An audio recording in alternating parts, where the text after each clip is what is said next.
ಸಾಕಷ್ಟು ಜನ ಒಲಿಂಪಿಕ್ನಲ್ಲಿ ಗೆದ್ದು ಒಲಿಂಪಿಕ್ ಮೆಡಲ್ನ ತಗೊಂಡು ಬಂದಿರೋ ಅಂಥವ್ರು ಎಷ್ಟೋ ಜನ ಮಾನಸಿಕವಾಗಿ ಅವರು ಸಮಸ್ಯೆಯಲ್ಲಿರ್ತಾರಂತೆ. ನಂಬಕ್ಕೆ ಸಾಧ್ಯನಾ? ಅಷ್ಟು ದೊಡ್ಡ ಸಾಧನೆ ಮಾಡಿರೋರು ಹೇಗೆ ಮಾನಸಿಕವಾಗಿ ಸಮಸ್ಯೆಯಲ್ಲಿರ್ತಾರೆ ಅಂತ ನಮಗನ್ಸ್ಬೋದು.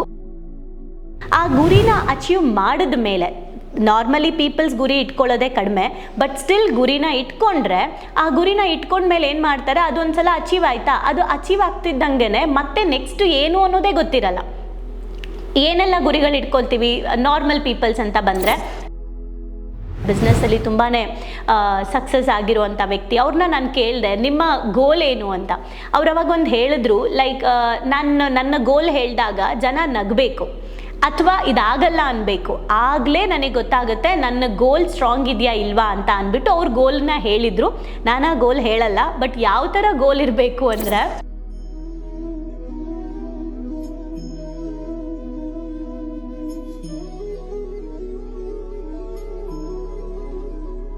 ನಮಸ್ತೆ.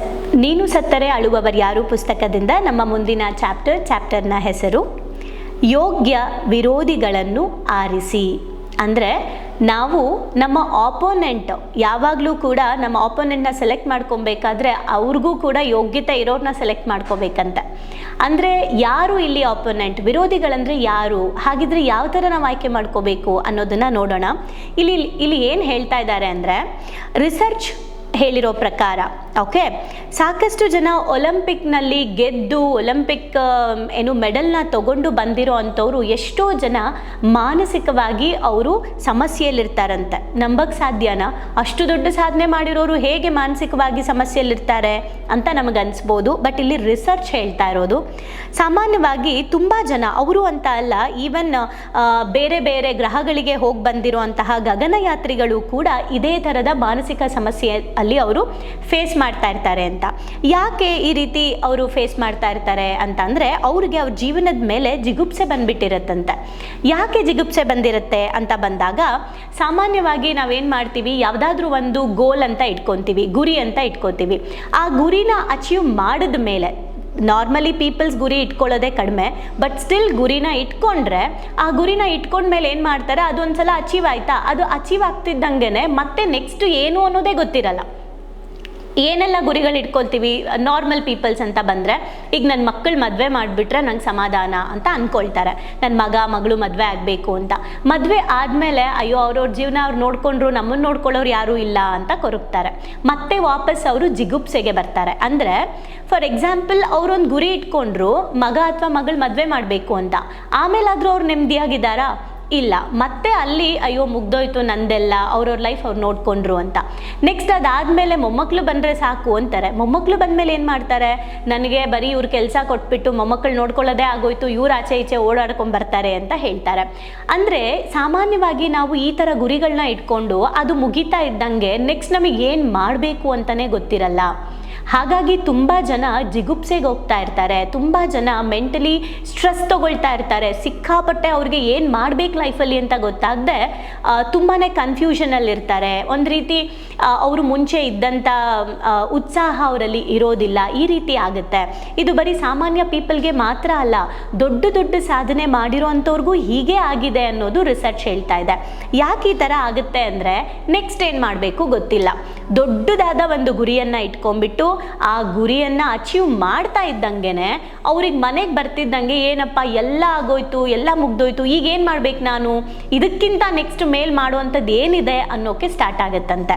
ಹಾಗಾಗಿ ನಾವು ಯಾವತ್ತೂ ನಮ್ಮ ಜೀವನದಲ್ಲಿ ಯಾವ ಥರ ಬದುಕಬೇಕು ಅಂತ ಅಂದರೆ, ನಾವು ವೈಯಕ್ತಿಕ ಗುರಿಯಾಗಲಿ ಅಥವಾ ವೃತ್ತಿ ಗುರಿಯಾಗಲಿ, ಪ್ರೊಫೆಷ್ನಲ್ ಆರ್ ಪರ್ಸ್ನಲ್ ಯಾವುದಾದ್ರೂ ಓಕೆ, ಅದರಲ್ಲಿ ನಾವು ಬ್ಯಾಕ್ ಟು ಬ್ಯಾಕ್ ಗುರಿಗಳನ್ನು ಇಟ್ಕೊಂಡಿರ್ಬೇಕಂತೆ, ಗೋಲ್ಗಳನ್ನು ಇಟ್ಕೊಂಡಿರ್ಬೇಕಂತೆ. ಆ ಗೋಲ್ಗಳು ಒಂದಾದ್ಮೇಲೆ ಒಂದು ನಾವು ನೆಕ್ಸ್ಟು ಕಂಪ್ಲೀಟ್ ಮಾಡ್ತಾ ಹೋಗ್ತಾ ಇರಬೇಕಂತೆ. ಇಡ್ತೀವಿ ಗುರಿನ, ಆದರೆ ಆ ಗುರಿ ಯಾವತ್ತೂ ಕೂಡ ಯೋಗ್ಯವಾಗಿರ್ಬೇಕಂತೆ. ಅಂದರೆ ನಮಗೆ ಚಾಲೆಂಜ್ ಥರ, ಲೈಕ್ ಯಾರಿಗೂ ಇದು ಅಸಾಧ್ಯ ಅನ್ನೋದನ್ನು ನಾನು ಸಾಧ್ಯ ಮಾಡ್ತೀನಿ ಅನ್ನೋ ಅಂಥ ಗುರಿಗಳನ್ನು ಇಟ್ಕೋಬೇಕಂತೆ.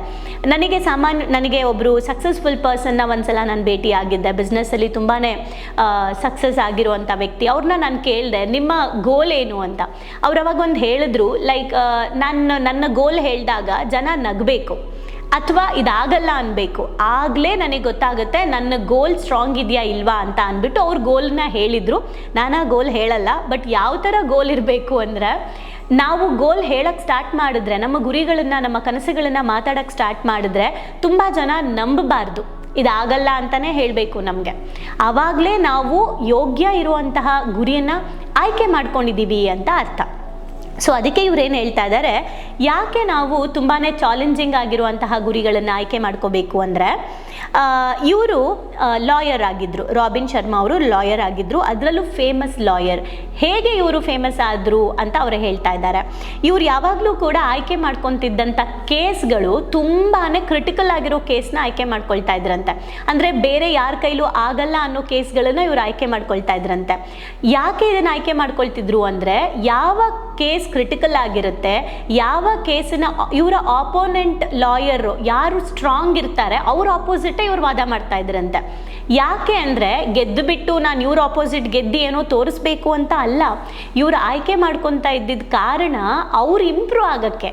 ಅಂದರೆ ಯಾವಾಗ ನಾವು ಏನು ಹೇಳ್ತಾರೆ, ನಮ್ಮ ಎದುರುಗಡೆ ಇರೋ ಅಂಥವ್ರು ನಮಗಿಂತ ಕಾಂಪಿಟೇಷನಲ್ಲಿ ಜಾಸ್ತಿ ಕಾಂಪಿಟೇಟರ್ ಇದ್ದಾರೆ ಅಂದಾಗ ಏನಾಗುತ್ತೆ, ನಾವು ಅವ್ರನ್ನ ಕಾಂಪಿಟೇಷನ್ ಮಾಡೋದಕ್ಕೆ ಪ್ರಾಕ್ಟೀಸ್ ಮಾಡ್ತೀವಿ.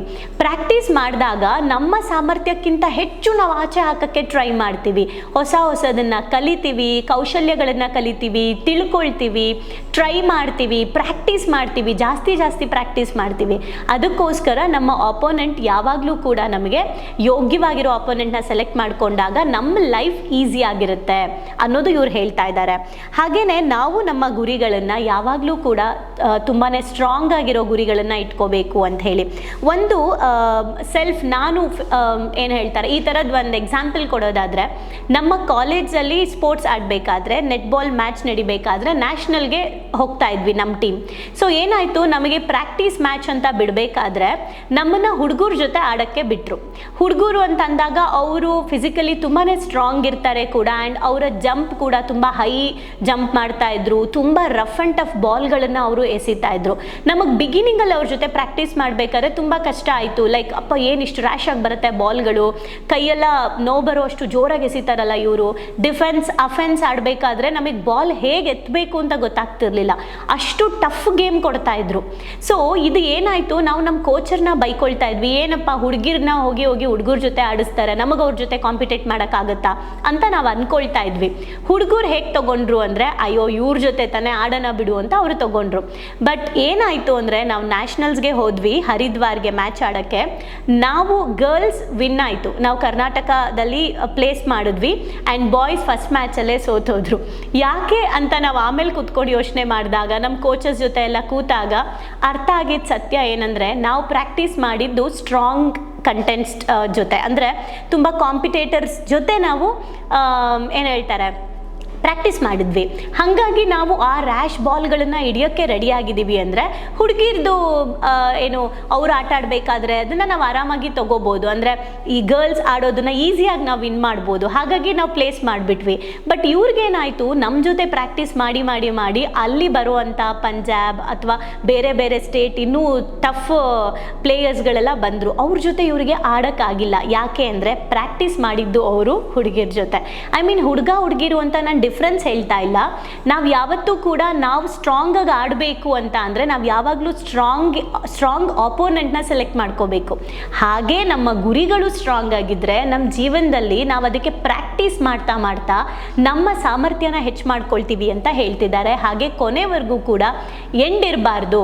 ನಮ್ಮ ಡೆತ್ ಯಾವತ್ತಿರುತ್ತೆ, ನಮ್ಮ ಜೀವ ಯಾವತ್ತು ನಮ್ಮಿಂದ ಹೊರಗೆ ಹೋಗುತ್ತೆ, ಅಲ್ಲಿವರೆಗೂ ಕೂಡ ನಾವು ಕನಸನ್ನು ಕಂಡಿರಬೇಕು. ಆ್ಯಂಡ್ ಯಾಕೆ ಇದನ್ನು ಮಾಡಬೇಕು ಅಂದರೆ, ಎಷ್ಟೋ ಜನ ಅವರು ಜೀವ ಹೋಗೋಕ್ಕೆ ಮುಂಚೆನೇ ಅವ್ರು ಆಲ್ರೆಡಿ ಸತ್ತೋಗಿರ್ತಾರೆ. ಅಂದರೆ ಲೈಫಲ್ಲಿ ಕನಸುಗಳು ಏನೂ ಇಲ್ಲದೆ ಆಲ್ರೆಡಿ ಸತ್ತಿರೋರ ಥರ ಬದುಕ್ತಾ ಇರ್ತಾರೆ. ರಾಬಿನ್ ಶರ್ಮಾ ಅವರ ಇಂದಿನ ಚಾಪ್ಟರ್ಗಳಲ್ಲಿ ನಾವು ನೋಡಿದ್ದೀವಿ, 25 ವರ್ಷಕ್ಕೆ ಅವರು ಆ್ಯಕ್ಚುಲಿ ಸತ್ತೋಗಿರ್ತಾರೆ, 80 ವರ್ಷ ಆದಮೇಲೆ ಅನೌನ್ಸ್ ಮಾಡ್ಕೊಳ್ತಾರೆ ಅಂತ.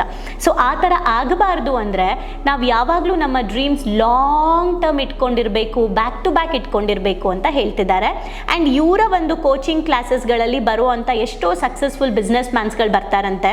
ನಿಮ್ಮ ಲೈಫಲ್ಲಿ ನೀವು ಎಲ್ಲನೂ ಅಚೀವ್ ಮಾಡು ಕೂಡ ಯಾಕೆ ಈ ಥರ ಪದೇ ಪದೇ ಟ್ರೈನಿಂಗ್ಸ್ಗಳಿಗೆಲ್ಲ ಹೋಗ್ತೀರಾ ಅಂತ ಕೇಳಿದಾಗ ಅವರು ಹೇಳಿದ್ರಂತೆ, ಸಕ್ಸಸ್ಫುಲ್ ಪರ್ಸನ್ಸ್ ಹೇಳಿದ್ರಂತೆ, ನನ್ನ ಕೊನೆ ಉಸಿರಿರೋವರೆಗೂ ಕೂಡ ನಾನು ಹೊಸದನ್ನು ಕಲಿತಾನೆ ಇರ್ತೀನಿ ಅಂತ.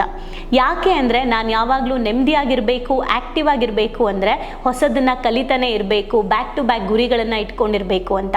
ಈಗ ನೀವು ಎಲ್ಲರೂ ಯೋಚನೆ ಮಾಡೋಣ, ನಾವು ನಮ್ಮ ಗುರಿಗಳನ್ನು ಲಿಮಿಟಲ್ಲಿ ಇಟ್ಕೊಂಡಿದ್ದೀವ ಅಥವಾ ದೊಡ್ಡ ಮಟ್ಟದ ಗುರಿಗಳನ್ನು ನಾವು ಇಟ್ಕೊಂಡಿದ್ದೀವ? ಆ ಗುರಿಗಳು ಒಂದು ಮುಗಿತಿದ್ದಂಗೆ ಇನ್ನೊಂದು ನಮ್ಮ ಹತ್ರ ರೆಡಿ ಇದೆಯಾ, ಅಥವಾ ನಾವು ಇಟ್ಕೊಂಡಿರೋ ಗುರಿಗಳು ಯೋಗ್ಯವಾಗಿದೆಯಾ ಇಲ್ವಾ, ಎಲ್ಲವನ್ನ ಸೆಲೆಕ್ಟ್ ಮಾಡಬೇಕು. ಇಲ್ಲಿ ವಿರೋಧಿಗಳು ಅಂತ ಅಂದರೆ ವ್ಯಕ್ತಿಗಳಲ್ಲ, ನಾವು ಇಟ್ಕೊಳ್ಳುವಂತಹ ಗುರಿಗಳನ್ನು ಇವರಿಲ್ಲಿ ಯೋಗ್ಯವಾದ ವಿರೋಧಿಗಳು ಅಂತ ಕರಿತಾ ಇದ್ದಾರೆ. ಸೊ ಇವತ್ತಿಂದ ಒಂದು ಒಳ್ಳೆ ಗೋಲ್ನ ಸೆಟ್ ಮಾಡೋಣ, ಅದನ್ನು ಅಚೀವ್ ಮಾಡೋಣ, ಮಾಡ್ತಿದ್ದಂಗೆ ಇನ್ನೊಂದು ರೆಡಿಯಾಗಿ ಇಟ್ಕೊಂಡಿರೋಣ, ಕೊನೆಯ ತನಕನೂ ಕೂಡ ಆ್ಯಕ್ಟಿವ್ ಆಗಿರೋಣ. Thank you.